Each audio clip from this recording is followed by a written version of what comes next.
Heart کے doctor کا ضرور معائنہ کرائیں, ہارٹ کے اسپیشلائز ڈاکٹر ضرور معائنہ کرائیں.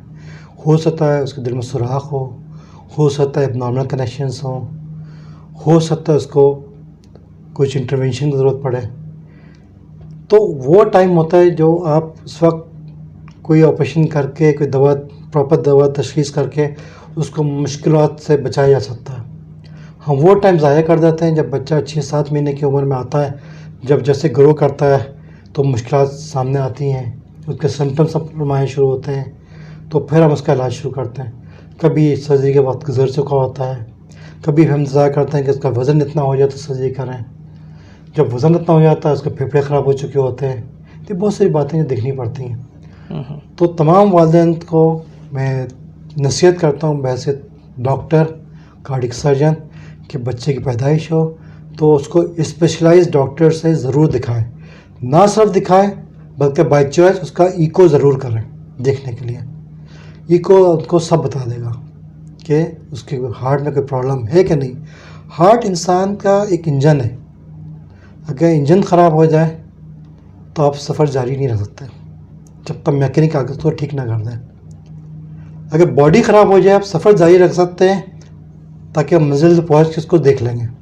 لیکن انجن خراب ہو جائے تو آپ منزل تک پہنچنے کی کوشش نہیں کریں گے کبھی بھی جب تک وہ انجن ٹھیک نہ ہو جائے. وہ ہائی رسک ہے. اسی لیے ہارٹ کا صحیح ہونا اگلی زندگی کے فیوچر کی گروتھ کے لیے بہت ضروری ہے. اگر ہارٹ صحیح نہیں ہے, اس میں کوئی خامی ہے, تو اس کی گروتھ پہ اثر پڑے گا, اس کے دماغ کی سرکولیشن پہ اثر پڑے گا, اس کی جسم کے ہر کڈنی پہ اثر پڑے گا, گویا جسم کے ہر حصے پہ اثر پڑے گا. کیونکہ ہارٹ ایک ایسی چیز ہے جو پورے سسٹم کو فیڈ کر رہا ہوتا ہے. اس لیے ہارٹ کی طرف سے کوتاہی نہ کریں, چاہے بچہ ہو یا بوڑھا ہو. اسی کہتے ہیں بوڑھا اور بچہ برابر ہے. کہ جب آپ کی عمر 50 سال سے اوپر ہو جائے, آپ کو بلڈ پریشر ہو یا نہ ہو, آپ کو شوگر ہو یا نہ ہو, آپ سگریٹ پیتے یا نہ پیتے ہوں, آپ کا الکوہل کا استعمال ہو یا نہ ہو, آپ کارڈیولوجسٹ سے ضرور ملا کریں. کم سے کم سال میں 1 دفعہ اپنا چیک اپ ضرور کرایا کریں, اپنا ٹیسٹ کرایا کریں, تاکہ آپ کو کوالٹی آف لائف بہتر. زندگی موت تو اللہ کے ہاتھ میں. جب میرے پاس لوگ آتے ہیں کہتے ہیں کہ ڈاکٹر صاحب اگر آپ بائی پاس نہیں کریں گے تو کتنی زندگی ہوگی میری, اور اگر کریں گے تو کتنی زندگی بڑھ جائے گی. ان تمام دعاؤں سے میری گزارش ہے, ہر انسان زندگی اللہ کے یہاں سے لے کر آتا ہے. میرے آپریشن کرنے یا نہ کرنے سے اس کی زندگی بڑھے گی نہیں. ہاں میں اس بات کے دعوے کے ساتھ گارنٹی دے سکتا ہوں, اگر میں آپریشن کروں گا اس کا تو اس کی کوالٹی آف لائف بہتر ہو جائے گی. زندگی اس کی اتنی رہے گی جو اللہ کے یہاں سے لکھوا کر آیا ہے, کوالٹی آف لائف بہتر ہو جائے گی. اور یہی سنت ہے. اگر آپ اللہ تعالیٰ نے کہا کہ آپ کی زندگی ایکس پیریڈ تک ہے, یہ چوائس آپ کی پر ہے کہ آپ اسپتال میں رہ کے گزارو ایکس پیریڈ آف لائف, یا آپ اپنی محفل میں انجوائے کرتے گزارو, اللہ نماز پڑھتے ہوئے گزارو, یا اپنے لوگوں میں گزارو, اچھے ہنسی خوشی گزارو. یہ آپ کی چوائس ہے, اور اسی کا نام علاج ہے. اگر آپ کو دل کی تکلیف ہے, اگر آپریشن کروا لیں گے تو آپ کی کوالٹی لائف اچھی رہے گی. اگر آپ نہیں کرائیں گے تو کوالٹی آف لائف آپ کی خراب رہے گی. اسپتالوں میں آئے دن جاتے رہیں گے, فیملی پریشان ہوگی, لیکن زندگی تو آپ کو وہی ملے گی جو اللہ کے ہاتھ سے لے کر آئے. اس پہ کوئی سمجھوتا نہیں ہے. یہ بالکل صحیح ہے. تو ایک 2 سوال میرے پاس ہیں جو ابھی ہم دیکھ رہے ہیں. بہت سارے نوجوان نسل جو ہے ہماری, وہ اس کو دیکھتے ہیں 25 سال 30 سال کی عمر میں, 40 سال کی عمر میں ہارٹ اٹیک ہو رہے ہیں, جبکہ پہلے ہم سنتے تھے یہ 60 سال کے لوگوں کو 55 سال کی عمر میں ہوتا تھا. تو یہ جو ینگ جنریشن کو, جو نئی نسل ہے, ان کو جو ہارٹ اٹیک ہو رہے ہیں, اس کے پیچھے کیا وجہ ہے؟ دیکھیں, نوجوانوں کے ہارٹ اٹیک کی وجہ 2 ہے. اگر موازنہ کریں آج کل کے نوجوان کی یا پچھلے زمانے کے نوجوان کی بات کریں, پہلے لوگ میٹرک کی طالب علم کیا کرتے تھے؟ کرکٹ کھیلتے تھے, ہاکی کھیلتے تھے, فٹ بال کھیلتے تھے, ایتھلیٹ میں ہوتے تھے, والی بال کھیلتے تھے, کھاتے پیتے بھی تھے خوب. جی. آج کل کے نوجوان کیا کرتے ہیں؟ انٹرنیٹ پہ بیٹھے رہتے ہیں, موومنٹ کم ہے, وزن بڑھ رہا ہے, ڈائٹنگ کر لیں گے, کوئی فزیکل ایکٹیویٹیز نہیں کریں گے. جی. جب فزیکل ایکٹیویٹیز نہیں کریں گے تو آپ کے یہاں تبدیلی تو آئے گی, باڈی کی میں اڈاپٹیشن تو آئے گی, کولیسٹرول بھی بڑھے گا آپ کا, جی آپ کے شوگر کی بیماری بھی آپ کو ہوگی, اسٹریس فیکٹر بھی ہوگا. آج جو میٹرک کا طالب علم جب کر کے نکلتا ہے تو اس کا اسٹریس آسمان پر ہوتا ہے, اس کو فیصلہ کرنا ہے کہ میں کیا کون سا سبجیکٹ لینا ہے.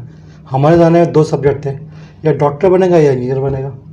آج ڈاکٹر انجینئر کی بات نہیں کرتا وہ, بچہ کہتا ہے میں آئی ٹی میں جاؤں, میں چارٹر اکاؤنٹنسی کراؤں, اکنامکس میں جاؤں, یا میں ڈاکٹری کی طرف جاؤں, انجینئر بنوں گا تو میں الیکٹرانک کی طرف جاؤں, کدھر جاؤں, وہ اسٹریس میں رہتا ہے. ہمارے والدین روزگار کمانے میں اتنے مصروف ہوتے ہیں کہ ہم اس کو گائیڈ لائن نہیں پیش دیتے ہیں. ہمارے وقت کے والدین, ہمارے والد صاحب, ہر ایک کے والد صاحب ایک اس کے لیے آئیڈیل پرسنالٹی ہوا کرتا تھا. زیادہ تو وہ پروفیشن وہی اپناتا ہے جو اس کے والد اپناتے ہیں. تو اسٹریس فیکٹر بہت زیادہ ہے, ساری چیزیں کنٹریبیوٹ کرتی ہیں.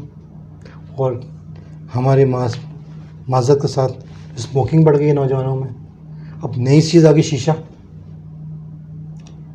آپ ایک کا شیشہ لگانے ہیں تو آپ ایک پیکٹ سگریٹ پیتے ہیں. اچھا, اتنا خطرناک ہے؟ اتنا خطرناک ہے. میں بات کہہ رہا ہوں, لوگ سننے والے کہیں گے ڈاکٹر صاحب آپ کو بھی تو دیکھا شیشہ پیتے ہوئے. جی بالکل دیکھا ہوں پیتا ہوا. میں ہیبیچول نہیں ہوں, شوقیہ کبھی پی لیتا ہوں, ڈپینڈ کرتا ہے کس گیدرنگ میں بیٹھا ہوں. لیکن یس نقصان تو ہے مجھے اس کا. I have to pay the cost. اگر آپ اس کی کاسٹ پے کرنے کو تیار ہیں تو بسم اللہ. چلیں, آپ تو ڈاکٹر ہیں, آپ کو تو فائدہ دوسری سہولیات مل جائے, آپ کو معلوم ہے اس کا نفع نقصان کیا ہے. تو ایک اور سوال جو ہم عام ہے, جو میسیجز میں یا لوگ ایک دوسرے کو بولتے ہیں کہ موبائل کی جو شعائیں آتی ہیں اس سے بھی ہارٹ پہ کچھ افیکٹ ہوتا ہے, کیا یہ سچ ہے؟ نہیں, اس میں کوئی صداقت نہیں ہے. یہاں تک جو لوگ پیس میکر لگائے, جنہوں کو بیٹری لگی ہوتی ہے, جی جی, وہی جو موبائل استعمال کر سکتے ہیں, کوئی اثر نہیں ہوگا اس میں کوئی اثر نہیں ہے. ہارٹ کی ان موبائل کی فریکوینسی سے ہارٹ کی کوئی تعلق نہیں ہے فی الحال. آج کل جو ریسرچ چل رہی ہے لیٹسٹ, ہاں موبائل کی فریکوینسی کا اثر آپ کے دماغ کے سیلس پہ ہوتا ہے. اس میں میوٹیشن ہو رہی ہوتی ہے مسلسل, اس میں تبدیلی ہو رہی ہوتی ہے. برین ٹیومر, کان کی بیماریاں موبائل کی وجہ سے, آئی سائٹ کا لاس ہونا, آنکھ کی کمزوری موبائل کی طرف, 24 گھنٹے پر ہائی ریزولوشن چیز دیکھ رہے ہوتے ہیں.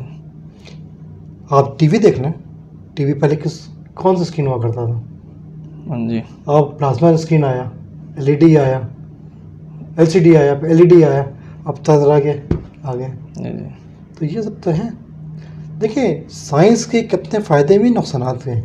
ہر چیز کا آپ کو کاسٹ پے کرنی پڑتی ہے. اگر آپ مینٹلی پریپیئر ہیں کاسٹ پے کرنے کے لیے, بسم اللہ. ویسے ہی میں بہت اچھا آپ نے سوال کیا, ایک بہت اچھا سوال کیا. میں اپنے اس پروگرام کو اپنے والدین کو میسیج دینا چاہتا ہوں, خدا کے واسطے بچوں کو موبائل نہ دیں. بچوں کو موبائل ہرگز نہ دیں. اگر دیں بھی تو اس کو ایئرپورٹ موڈ پہ ڈال کے دیں, ایروپلین موڈ پہ ڈال کے دیں, تاکہ ان کی شعائیں کم آئیں. کیونکہ بچے گروئنگ ایج میں ہوتے ہیں. ایک گروئنگ ایج میں جب اتنی ہائی فریکوینسیز کے ریڈیشنز پڑھتی ہیں, ان کی باڈی کے دماغ کے سیلس میں میوٹیشن ہو رہی ہوتی ہے. اس کا اثر آج نہیں ہوتا, بعد میں ہوگا. آئی کیو لیول کم ہوتا ہے. یہ اسٹیبلش اسٹڈی ہے کہ آئی کیو لیول کم ہوتا ہے. ہو سکتا ہے بچہ آگے چل کے آئنسٹائن بننا چاہ رہا ہوں, لیکن اس موبائل کا استعمال کرنے سے وہ نہ بن سکے. ہو سکتا ہے اس کی تعلیم کو کنٹینیو نہ کر سکے. یہ آئی کیو لیول کم کر دیتا ہے.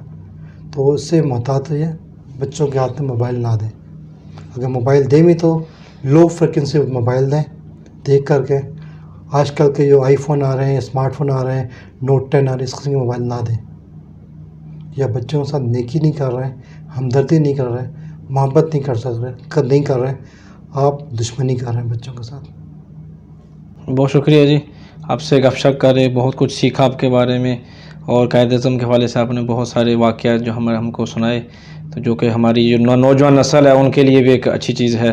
تو ہمیں دیجیے اجازت. تو اسی کے ساتھ کہ ہم دعا کرتے ہیں کہ اللہ پاک کروڑ رحمتیں فرمائے ہمارے محسن پاکستان کے اوپر اور ان کی قبر پر اپنی رحمتیں برکتیں نازل فرمائے, اور ہمیں ان کے جو کام تھے جن کو ہمیں انہوں نے درس دیا تھا ایمان اتحاد تنظیم کا, اس پر عمل کرنے کی توفیق عطا فرمائے. پاکستان زندہ باد, پاک امان دوستی پائندہ.